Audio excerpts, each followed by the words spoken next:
Muito bem, queridos, nós estamos aqui mais uma vez para repartir com vocês algo que o Espírito Santo trouxe ao nosso coração, especialmente nesse dia que nós comemoramos, nós celebramos o fato mais importante que o universo já assistiu. Um Deus encarnado, o único Deus, o verdadeiro Deus, o trino Deus, subindo então em uma cruz, para que nessa atitude, nesse sacrifício, nessa entrega, eu e você fôssemos então restaurados e pudéssemos estar livres das dívidas que contraímos com Ele, desobedecendo, não aceitando as suas prerrogativas, os seus ensinos, que era tudo o que Ele trazia sobre nós para que fôssemos abençoados e felizes. Um dia nós desprezamos, um dia nós esquecemos disso e dizemos, vamos dar um rumo ao nosso caminhar, independente desse Deus que nos criou. É a obra que Gênesis nos conta entre Adão e Eva, marcando toda a nossa existência. Mas esse dia é o dia em que Deus quebrou essa maldição. Esse dia é o dia que nós celebramos o momento em que se Deus, por um amor que nós não temos como imaginar, Ele se veste de humanidade. Prova-nos que é possível viver sem pecar, como Ele ensinava, como Ele queria, como Ele projetou, como Ele nos preparou. E então, após vencer um período aqui, vivendo dessa maneira, sem pecado, Ele aceita o sacrifício da cruz por mim e por você. Esse é o dia mais especial que o universo assistiu. Por mais que você imagine que existem outros povos, outros corpos celestes que são habitados por vidas, eu aposto que não há nenhum fato tão maravilhoso, tão espetacular, tão especial como o de Deus resgatando o seu povo, buscando o seu povo. E eu não vou ler aqui no Evangelho para você, que você conhece as histórias, está lá em Lucas, em Mateus, em Marcos, em João, do momento da crucificação de Cristo. Porque o grande problema não é a crucificação de Cristo. O grande problema não é falar que Jesus foi crucificado, é que as pessoas entendam por que Ele foi crucificado. Foi criado numa tradição e de um tempo em que mesmo os protestantes, os evangélicos, como era o nosso caso, nós respeitávamos muito a sexta-feira. Não jogava bola, não podia gritar, não podia fazer nada. A minha mãe contou a história agora há pouco para mim, que a minha irmã foi envergonhada porque ela estava passando roupa. E então chegaram duas coleguinhas ali que ficaram estarrecidas dela na sexta-feira santa estar trabalhando. Nós éramos evangélicos, somos evangélicos, para a honra e glória do Senhor, cristãos, bíblicos, e não tínhamos essa prática de fazer da sexta-feira ali um momento de total silêncio e nenhum tipo de obra sendo feita. Não era assim que a gente encarava, porque é uma realidade muito especial. Esse é o dia mais importante e mais feliz da humanidade. Hoje é o dia mais feliz da humanidade. Se o Natal é um momento de esperança, se o Natal é uma data que tem que ser comemorada, hoje essa data tem que ser mais comemorada ainda. Nosso coração tem que se alegrar mais com ela. Então prestem atenção, o que eu vou dizer aqui para você, nós vamos explicar pela palavra de Paulo, por que Jesus morreu? Para que Ele morreu? Porque nós vemos pessoas que guardam esse dia de uma maneira, passam 40 dias sem comer carne alguma, chegam nesse dia, entram ali em contrição total, mas depois se dobram diante de uma imagem. E depois buscam ali rezas, quando aquele que morreu na cruz diz, olha, conversem comigo. A minha oração é a seguinte, é uma conversa, não façam vãs repetições. Mas eles se dobram a imagens, criam e dão a pessoas, seres humanos, o poder que só Ele tem. Tiram a capacidade única dele de nos colocar diante de Deus, de ser o único intercessor, e dão a outros essa capacidade. Então não basta comemorar e celebrar e ter um dia de contrição na sexta-feira santa. Você precisa entender por que Jesus morreu. Ali houve a reconciliação dos homens, e no capítulo 5 de segunda carta aos Coríntios, que nós estudamos ontem, nós temos esse momento que a palavra de Deus nos diz ali, do verso 11 em diante, mas eu vou ler com você rapidamente do verso 14. Porque o amor de Cristo constrange, julgando nós assim, que se um morreu por todos, todos morreram. Olha, o mistério da reconciliação começa assim. Essa hora, Cristo estava lá pendurado na cruz, numa sexta-feira como essa. Ele vai morrer por volta das 3 horas da tarde. Aqui no meu relógio são 11h25. Nesse intervalo ele estava em agonia ali. Ele estava com aquela coroa, ele estava tendo fortes dores toda vez que ele pronunciava uma palavra. E ali na cruz, queridos, preste atenção, ele arrumou um lugar para a mãe dele ficar. Ele pediu perdão pelos seus algozes que estavam ali lhe crucificando e levou ainda aquele homem para o céu. Levou o ladrão arrependido, o homem que considerou Jesus como Deus e viu-se numa pena igual a de Cristo. E se envergonhou com isso, porque ele sabia que ele merecia, mas Cristo não. Na cruz, ali nesse intervalo de tempo, ele pensou na família, ele perdoou aqueles que lhe ofendiam e ele amou até o fim, resgatando um que passava pelas mesmas mazelas e dificuldades dele naquela sexta-feira. Essa é a obra de Cristo, demonstrando a reconciliação. A salvação do ladrão na cruz é a maior prova do valor e da efetividade da reconciliação que Jesus traz. Então você que é cristão, meu querido, você tem que entender porque Cristo morreu. Se você quer dizer que você é cristão, que você está salvo, você tem que ter no coração essa certeza. E aqui ele está dizendo, Paulo está dizendo que se Jesus morreu ali, nós temos que morrer com ele. Os nossos efeitos da distância de Deus, elas têm que ser encerrados. Aquilo que você vivia longe, e Cristo teve que morrer por você, então você tem que morrer com Ele também, afundando, afogando. É isso que nós fazemos no batismo. Você, quando entra nas águas, você sepulta-se ali também, você morre ali para o mundo.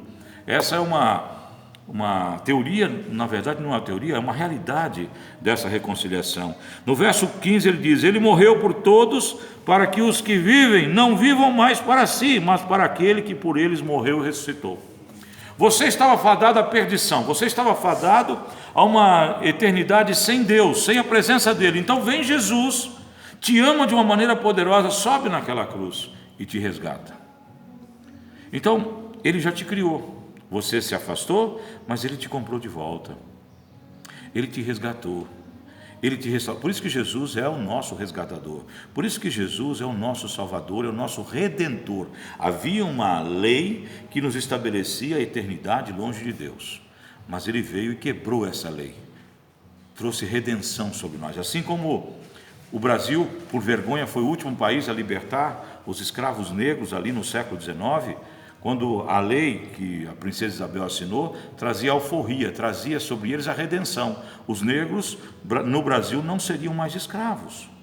Jesus, quando sobe naquela cruz, ele diz para mim e para você, vocês não serão escravos do pecado. Por isso ele é nosso redentor. Então, queridos, nós temos que compreender, mais do que ficarmos tristes na sexta-feira santa, que na verdade era para estarmos celebrando com alegria. No entanto, o que Cristo pede é que você compreenda por que ele morreu. E ele disse aqui para você morrer junto com ele. As suas paixões, as suas concupiscências, os seus pecados, a sua sexualidade pervertida, a sua língua comprida, a sua inveja, o seu temperamento violento, tudo isso tem que morrer com ele.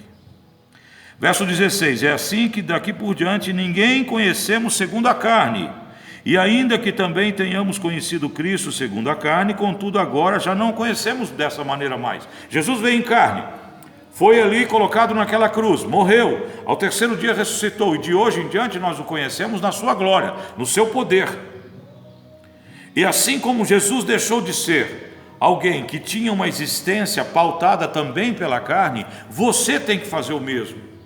Você tem que ser guiado pelo Espírito, aquele Espírito Santo que ele enviou. Ele disse, não vos deixarei sós. E ele mandou, ele enviou, o Espírito Santo está aqui, busque-o. Através da palavra, da oração, da comunhão, do crescimento. Então você vai estar fazendo valer a pena a morte de Cristo. Você está entendendo a morte de Cristo quando você busca o Espírito Santo para dirigir a sua vida então daqui por diante, e não o seu corpo, não as suas designações da tua carne, o teu querer humano. Eles são sobrepujados pelo Espírito Santo, que vai te levar à estatura de varão perfeito, à estatura de uma mulher abençoada e nos caminhos do Senhor, de um jovem que anda segundo o conselho do Senhor, que não se vira para a esquerda nem pela direita, mas anda no caminho de Deus. No verso 17, queridos, ali um recurso, algo que nós temos que compreender muito bem. Assim que se alguém está em Cristo, nova criatura, ou nova criação, depende da tradição, nova criatura é, as coisas velhas já se passaram, e eis que tudo se fez novo. Por que Jesus morreu na cruz para você? Para que tudo aquilo que um dia te prendeu, te humilhou, te trouxe tristeza e angústia, fosse jogado fora. Então hoje, ele oferece uma vida nova para nós. tudo se fez. Queridos, é tudo, não são algumas coisas. É tudo se fez novo. A tua depressão, o teu medo, as tuas ações, talvez, de indignidade que você, ainda no coração e na mente você guarda, você pode jogar fora, porque Cristo te deu uma mente nova. É só você apropriar-se dela, buscando aprender com a mente dele. Salvação significa troca de mente, você trocar a sua mente e então permitir que a mente de Cristo, aquilo que o Espírito Santo nos induz, dirija a nossa vida. Novidade de vida. Você quer fazer a obra de Cristo valer a pena? Você quer parar de chorar apenas quando você vê aquela cena triste e que você tem que chorar mesmo, porque o amor daquele homem ali, porque Cristo naquela condição ele sofria como homem, recebendo ali todo o nosso pecado e passando por aquelas dores, aquelas humilhações, você tem que chorar sim, mas de alegria, porque era você que tinha que estar lá e ele te amou de maneira que ele te substituiu, para que você tivesse uma vida nova, não para você ficar chorando a morte dele, mas continuar fazendo as mesmas coisas, não perdoando as pessoas, não tendo nenhum tipo de atitude que honre a morte dele. Mudando a sua vida, você honra a morte dele. Mantendo a tua religiosidade apenas com práticas religiosas, você envergonha Jesus e você avilta a morte dele. Verso 18. E tudo isso provém de Deus, que nos reconciliou consigo mesmo, em Cristo Jesus, e nos deu o ministério da reconciliação. Isso é, Deus estava em Cristo reconciliando consigo o mundo e não lhes imputando os seus pecados, e pôs em nós a palavra da reconciliação. Na frente, no verso 20, ele diz que além disso nos fez como embaixadores, ou seja, ele nos reconciliou, amém, glória a Deus, nos trouxe para a presença dele, aleluia. Agora o que você tem que fazer? Ser também um instrumento de reconciliação dele com as outras pessoas. Tudo isso provém de Deus, que nos reconciliou consigo mesmo por Jesus Cristo e nos deu o ministério da reconciliação. Por que Jesus morreu na cruz? Para que você pregue o amor dele, a graça dele, a misericórdia dele e o poder daquela morte, que foi complementada na ressurreição naquele domingo. Você foi chamado, é para isso que Jesus morreu, para você ser um instrumento de reconciliação. E no verso 20 diz que nós somos chamados para embaixadores. Esse é o texto que marca os nossos embaixadores do rei. Embaixador é aquele que representa, é aquele que traz sobre as outras pessoas conhecimento daquele que o enviou. Então nós somos convidados a isso. E no verso 21 encerra esse texto: aquele que não conheceu o pecado e fez pecado por nós, para que nele fôssemos feitos justiça de Deus. Justiça de Deus, queridos, o que é a justiça de Deus? É o que Cristo fez na cruz. O que foi a crucificação? Justiça de Deus. Você nunca poderia ter entrado no céu. Você nunca poderia entrar no céu. Eu jamais poderia entrar no céu. Mas Cristo então me justifica. E aquela justiça de Deus que me impediria de estar no céu, ela foi derrubada porque Jesus cumpriu o que eu precisava cumprir. E no meu lugar me salvou e me restaurou. Tem dia mais importante? Tem dia mais lindo? Tem dia mais especial? Faça esse dia valer a pena. Mude a sua vida. Pregue a palavra, viva a palavra e reconheça que Jesus é o seu único e suficiente Salvador. E ninguém pode tirar de você essa ligação linda com o Pai, quando você está ligado só por Jesus, o único caminho, a verdade e a vida. E ninguém vai ao Pai senão por isso. Isso foi a crucificação. O resto que se pensa sobre ela talvez não seja necessário. Um dia abençoado para vocês, queridos, e para todos aqueles que nos ouvem. E não se ofendam se de alguma forma eu vou ferir as suas convicções religiosas, você que vai me escutar. Me perdoe, mas eu preguei a palavra.